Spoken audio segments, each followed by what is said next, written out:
Hello मैं sir doctor Priyanka, welcome back to my channel. और आज के इस वीडियो में हम बात करने वाले हैं पायरिया के इलाज के बारे में।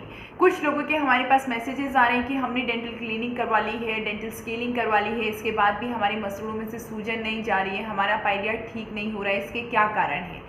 पायरिया पूरी तरीके से ठीक हो सकता है, नहीं हो सकता है।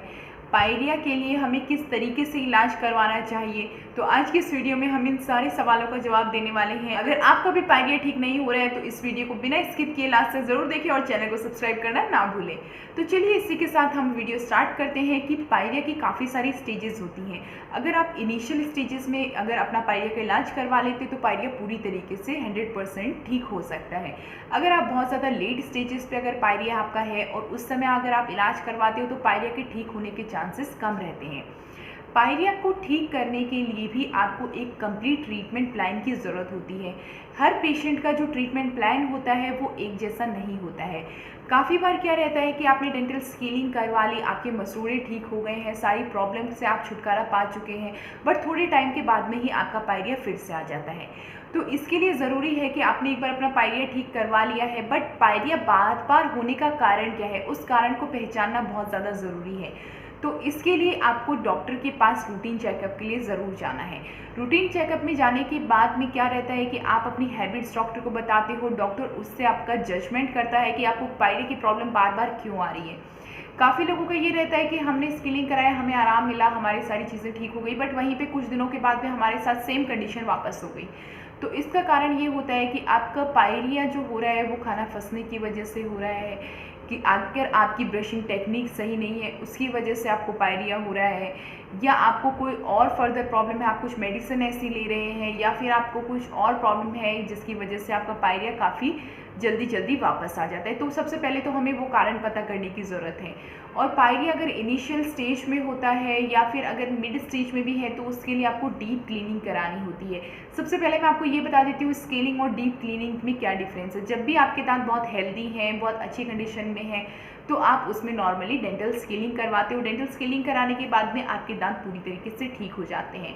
बट पायरिया की कंडीशन में क्या रहता है कि आप डेंटल क्लीनिंग जब भी कराते हो तो आपके जो दांतों का ऊपर का हिस्सा है यानी क्राउन जो है, उसके साथ साथ जो आपकी दांतों की जो जड़ें होती हैं उनको भी साफ़ किया जाता है।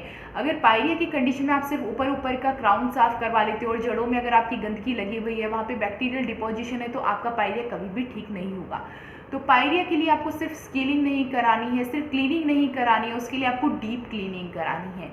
डीप क्लीनिंग आपको बहुत सही तरीके से करवानी है। अगर आपकी डीप क्लीनिंग बहुत अच्छे तरीके से होती है तो पायरिया का काफ़ी हद तक ठीक होना वहीं पे स्टार्ट हो जाता है। जैसे आपने डीप क्लीनिंग कराई, इसके बाद में आपको कुछ मेडिकेशंस दी जाती हैं, मेडिसिन दी जाती हैं, वो आपको रेगुलर लेनी है। इसी के साथ में आपको माउथ वॉश भी दिया जाता है, टूथपेस्ट और टूथब्रश भी आपको प्रिस्क्राइब किया जाता है, जिसके बाद में आपका पायरिया जो है वो ठीक होने लगता है। ये आपको रूटीन में ये सारी चीज़ें रखनी होती हैं। और इसमें क्या रहता है कि डीप क्लीनिंग एक बार कराने से ही आपका पायरिया ठीक नहीं होता है। डिपेंड करता है कि आपकी जो पायरिया की स्टेज है वो कितनी आगे बढ़ चुकी है। अगर इनिशियल स्टेज में है तो हो सकता है 1 या 2 डीप क्लीनिंग से भी आपका काम चल जाए। अगर लेट स्टेजेस हैं तो उसमें हो सकता है कि डीप क्लीनिंग काफ़ी लंबी करनी पड़े, या फिर आपके वहाँ पे कोई गम सर्जरी भी हो या ग्राफ्ट चले, ऐसे काफ़ी सारे प्रोसेस आगे चल के होते हैं। तो आप कंप्लीट पायरिया का ट्रीटमेंट लें, जिसके साथ में आपके जो पायरिया का ट्रीटमेंट लेने के बाद में आपका पायरिया ठीक हो सकता है। काफ़ी हद तक चांसेस रहते हैं आपका पायरिया ठीक होने के लिए। बट पायरिया आपको किस वजह से हो रहा है, किस कारण से हो रहा है, ये कारण पहचानना बहुत ज़्यादा ज़रूरी है। अगर वो कारण अगर आप पहचान लेते हैं कि किस रीज़न की वजह से हो रहा है, या डॉक्टर उस रीज़न को बहुत इजीली पहचान लेता है, तो आपका पायरिया जो है उसका ट्रीटमेंट प्लान यानी जो भी उसका इलाज होना है वो भी एक अच्छे ढंग से हो सकता है, और उसी के साथ में आपका ट्रीटमेंट जो है वो स्टार्ट कर दिया जाता है। तो इस तरीके से आपका कंप्लीट ट्रीटमेंट प्लान होता है।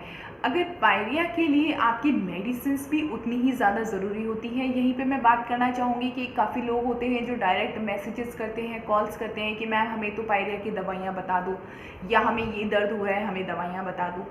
इस चीज़ का कभी भी आपको कोई भी डॉक्टर दवाइयाँ डायरेक्टली नहीं बताता है। दवाइयाँ आपको जो दी जाती हैं वो आपका पूरे मुंह को चेक करने के बाद में आपका ट्रीटमेंट किस हिसाब से चल रहा है उसके हिसाब से आपको कौन सी दवाइयाँ देनी चाहिए, आपके बॉडी के लिए कौन सी दवाइयाँ सूटेबल रहेगी, ये सारी चीज़ें जो हैं वो चेकअप के बाद में ही डिसाइड होता है। और दवाइयाँ लेने से, यानी आपकी सिर्फ दवाइयाँ अगर आप ले रहे हो, ट्रीटमेंट आप नहीं करा रहे, तो दवाइयाँ आपके कोई असर नहीं करेंगी, आपका दांतों का इलाज नहीं होगा। दांतों का इलाज सिर्फ दवाइयों से नहीं होता है। अगर आपको आपके दांत ठीक करने हैं, पायरी की कंडीशन ठीक करनी है, तो उसके साथ में आपका ट्रीटमेंट भी चलता है और साथ में दवाइयाँ चलती हैं। दोनों चीज़ें मिलके आपके दांतों को अच्छा बनाती हैं, हेल्दी बनाती हैं। सिर्फ दवाइयाँ लेने से इलाज नहीं होता है, सिर्फ इलाज करवाने से आपकी पायरिया ठीक नहीं होता है। तो आपको पायरिया का इलाज भी करवाना है, साथ में दवाइयाँ भी लेनी है, जिसकी वजह से आपका पायरिया जो है वो ठीक हो सके। तो चलिए इसी के साथ मैं वीडियो एंड करती हूँ। अगर अभी भी आप अपने पायरिया की प्रॉब्लम से काफ़ी ज़्यादा परेशान हैं या कुछ पूछना चाहते हैं तो नीचे कमेंट बॉक्स में लिख के पूछ सकते हैं। अगर आप अपने पायरिया का ट्रीटमेंट हमसे करवाना चाहते हैं तो दिए गए नीचे नंबर पर कॉन्टैक्ट करके अपना अपॉइंटमेंट बुक कर सकते हैं। आपको हमारा वीडियो इन्फॉर्मेटिव लगता है, अगर आपको हमारा वीडियो पसंद आता है तो इस वीडियो को जितना हो सके उतना अपनी फ्रेंड के साथ, फैमिली के साथ और स्पेशली उन लोगों के साथ जो पायरिया की कंडीशन से काफ़ी ज़्यादा परेशान है, उनके साथ ज़रूर शेयर करें और चैनल को सब्सक्राइब करना ना भूलें। Thank you.